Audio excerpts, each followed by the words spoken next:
P key does not. So here we have an Electron keyboard.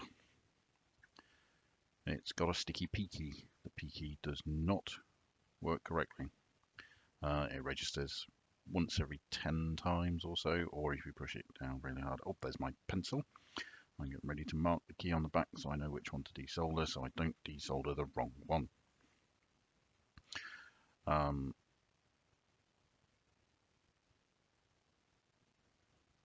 Keyboard is currently in the case, and I've managed to identify it and draw a circle around it.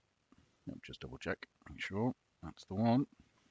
If you look carefully, there's a circle on the M key also, which I have actually played with prior to this video, and I've actually made it work, which was quite impressive by the simple act of swapping it out with one of the other shift keys.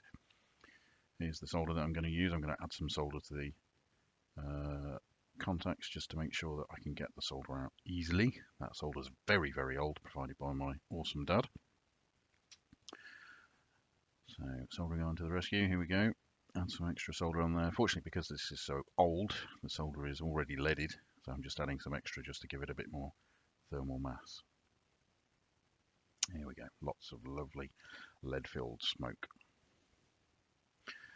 So now we get the desolder station. Is it ready? Ooh, nearly heated up. Still waiting. Are we there yet? Are we there yet? There we go. Right, get ready. Hopefully it won't block on the first go like it normally does. So some more lovely smoke coming out. Solder removed. And the second one, just as easy. Press the button and it's gone. When it works, it's really good. When it clogs, it's a pain. But there we go. So desoldered. It's still in the case. I don't want it in the case anymore, so let's remove the keyboard from the case itself, and we shall check we've got the right one. Yep, we've actually managed to desolder the right one, so let's get the keycap off for the P, and I'd go from one end and take them off because it's much easier to go and take them off from the end than from the middle, as I found out. I chopped out about 5 minutes of me struggling to do that. So with all the keycaps off, now all I need to do is get the switch out of the backing plate, and that proved almost as tricky as getting the keycaps off. So I've got out about another 5 minutes of me struggling. There is the key switch, and a close-up of the key switch. You can see the two metal pins at the bottom there. They are what we've just desoldered.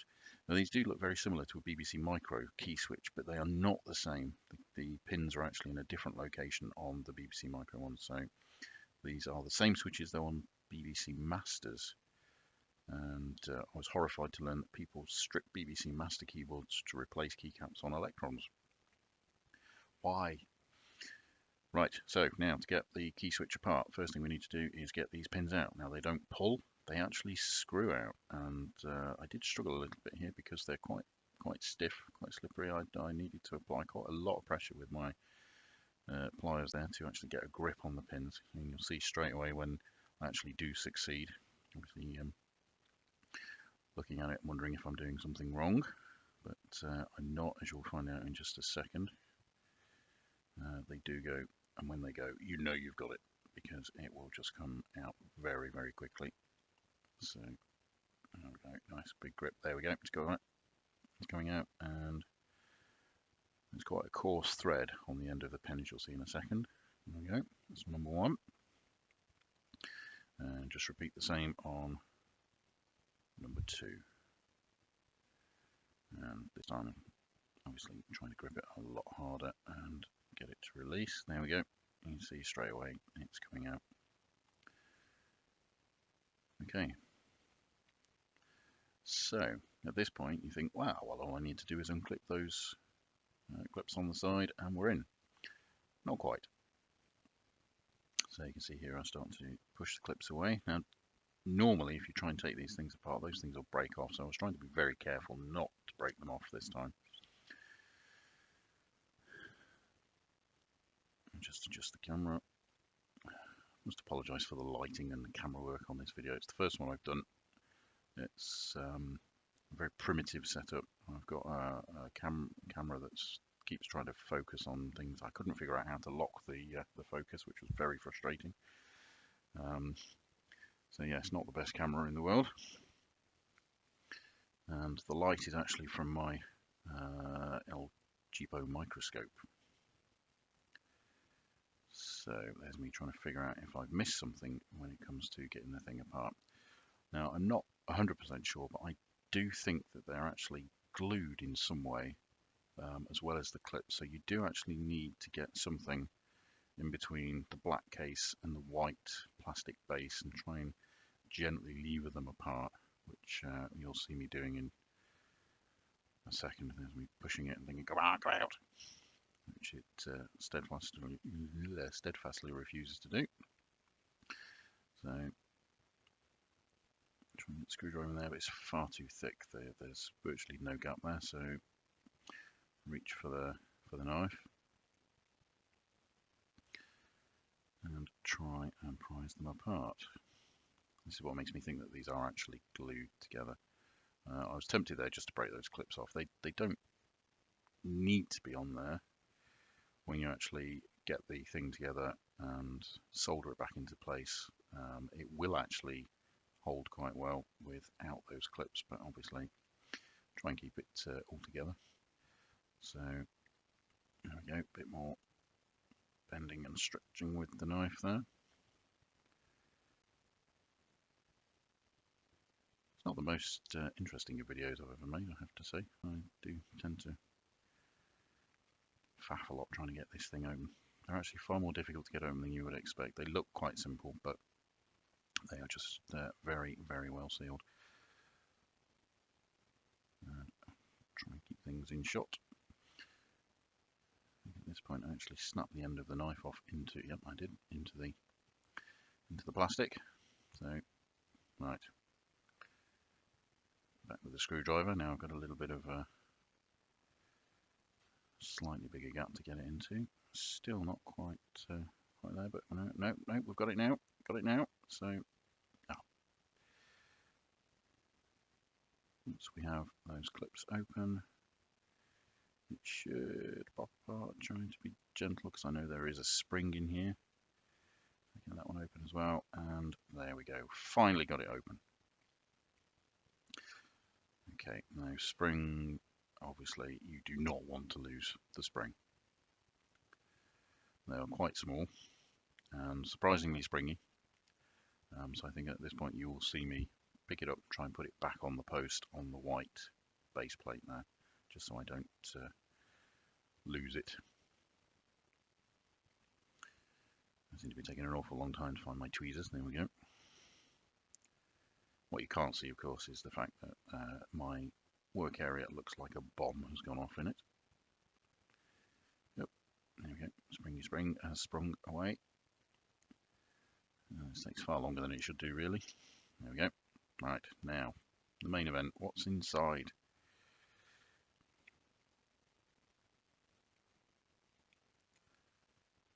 Let's zoom in.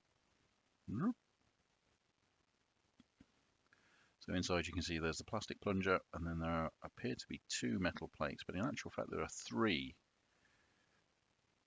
metal, say plates. They're more like springs, tiny pieces of metal, sprung metal, which hold into the black case by the means of 2 pegs. And in actual fact, you can almost see on the bottom part of that case there what looks like the remnants of glue that I've sort of forced apart with the knife. And in the middle there, you can just see those 2 pegs. They hold the 3 plates, as we'll see. And I have done this before on one of the other switches, and for some reason I could not remember how to get them out. So I'm stood here looking at it, thinking, well, how do I get these out? And trying to keep things in shot as far as I can. So I give them a gentle pull, still not coming out. So maybe give the plunger a bit of a gentle push and have a look, see if I've missed something. I haven't. The plates are literally just held in by those 2 tiny black plastic pegs in that recess there. I'll give it up. Oh, there we go. Yeah. At this point, I thought later on you'll see that I've actually destroyed this switch. This key switch is no longer functional, and as I've reviewed the footage, I thought it was at that point I'd actually destroyed it, but the destruction comes later. So there you go, we have the two plates there, and there is a third tiny plate as well, which I shall bring into shot once I can grab it with the tweezers. In fact, is it still attached? Oh no, it's still attached at this point. There we go. Yeah, so we actually have two leaf contacts there, and then there's one on top. You just see there, I'm pointing to it with the tweezers. It's like a slightly different colour to the rest. And these contacts are actually what make the switch activate.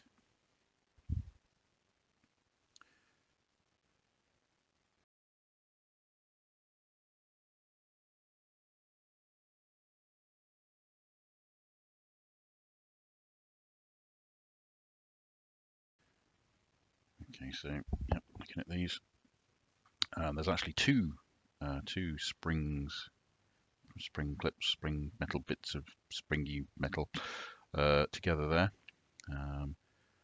and they're very, very small and very, very springy, as you can see. What I'm trying to do is get them apart. So the one thing I haven't really figured out, which sounds bizarre, is how the switch actually works. So what I was looking to do was get all of the contacts apart, look for where metal was rubbing against metal, and basically give it a clean. Make sure there was no dirt or debris that was stopping the switch from working. So this is my efforts to try and get them apart, and there we go. So we've now got three pieces of metal which are going up in a sandwich in the switch itself. So, and the smallest of the three is obviously the most tricky to handle with tweezers when you've got great big sausage hands like I have, trying to control a pair of cheapo tweezers. But yeah, so here's the gathering of all the pieces. There we go. That's what makes up one of these switches. Three spring contacts, two pins, a spring, a base, a plunger, and a case. So this is me trying to work out which bits to clean. You can see that there is some wear underneath. I actually end up cleaning all three pieces of this with just a cotton bud and some isopropyl alcohol. And I tried to do it in my hands, but that's obviously, I just cannot do that. So I think I end up get my tweezers. Me hunting for my isopropyl alcohol on a cotton bud.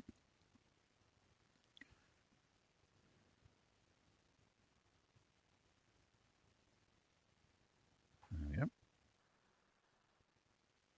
And see what we can clean off. So obviously managed to get a grip on it, just trying very gently clean.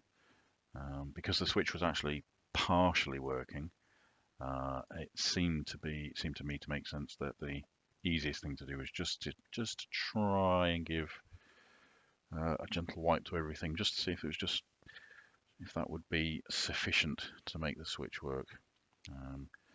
And as I say, I genuinely don't really have a great understanding of how the switch works. Obviously, two contacts come together, but I'm slightly confused by the two layered approach to the larger of the contacts there. I'm sure somebody will shout at me in the comments. Feel free. So this is me again trying to.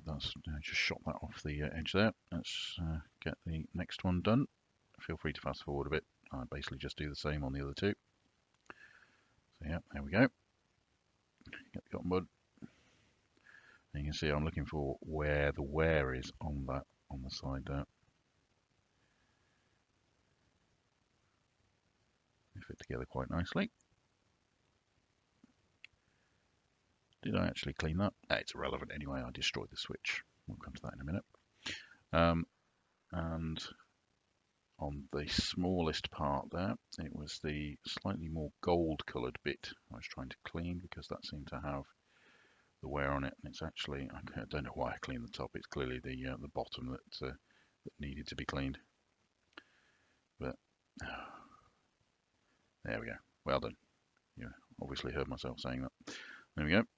So now that's all three pieces, just giving a very gentle clean and put them together. Now,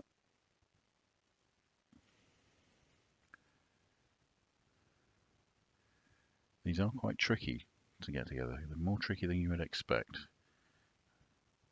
It takes a few minutes to actually get them lined up. As you can see, as soon as you apply pressure to the smallest of the three, it immediately wants to spring away from the other two spring contacts there, which is very annoying and very frustrating. I think you've got it, and you try and pick it up, and the smallest of the three immediately wants to fall off. And as you can see, it's easy. I do have a lot of respect for YouTubers after having a go at doing this. In fact, you see it spring off there, it just disappeared off onto a different part of my desk. And there's me picking up, trying to get it back into place again. And yeah, so trying to do things with a camera in the way is so difficult.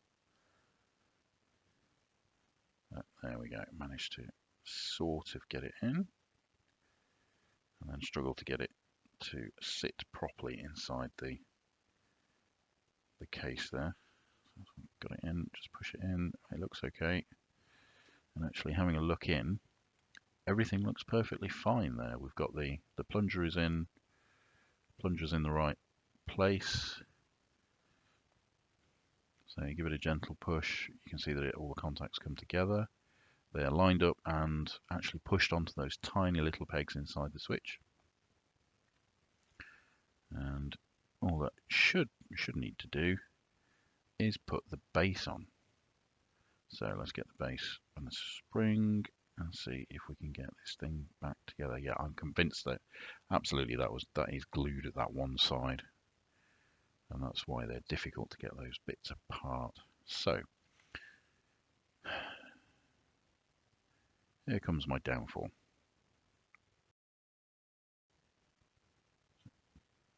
Push it together. 3, 2, 1. Oh, it's not fitting together. Oh, crush it! Crush it! And that was the stupidest thing I could have done. You see, as I try and put the two pegs in, the first one goes in without any problem. The second one won't go in. It's been blocked by something. So I assumed that possibly something's not quite aligned correctly inside, which should have been a warning sign really. And as I open the switch, the full horror of what I've done will become apparent. The smallest of the contacts has become dislodged, and as I've pushed and crushed the base into the case, I've completely deformed the contact. Now I do try and fix it. I do try my best to flatten it back out, but in the process of crushing and pushing the base into the case, not only have I damaged the contact and effectively squashed it into one tiny little stub that will never work again, I also managed to break the two pegs that hold the clip assembly in place. Here we are several minutes later after lots of swearing and cursing. This is my final attempt to get the thing back together, and as you can see, assembly should be the easy bit, but as I've demonstrated, it has a trap for the unwary. Screwing those in is quite straightforward once you get it to catch on the case. And there we go. Let's give it another crush just to make damn sure I've completely buggered it up. Once you get hold of the pins and they actually start to catch inside the case where they've been screwed in before, they will just screw in. Oh, that's me knocking the camera over. Apologies. Yep. Stay with me. So screw those in.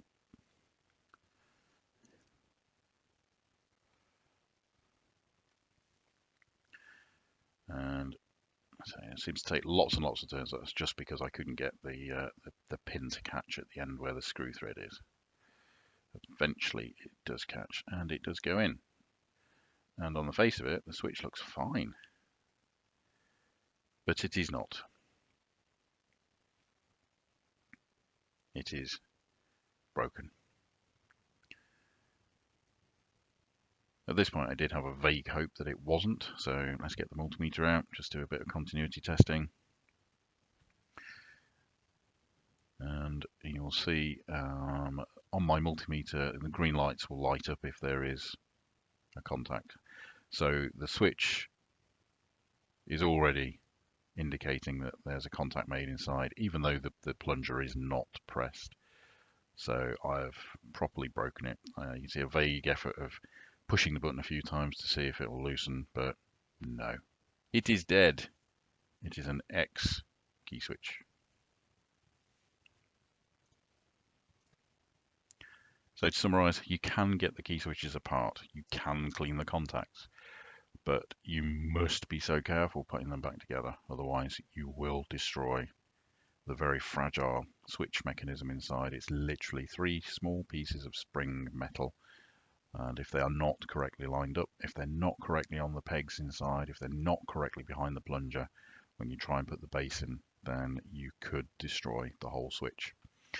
Fortunately, I've managed to source a couple of extra spare switches from the wonderful place of eBay for not too many pennies, and I will be replacing the P key with a switch that does work. This has been slightly disappointing. I was hoping that I'd be able to replace the switch, to clean the switch, replace it, and it would all be fine. But I destroyed a key switch, so you don't have to. Thanks for watching.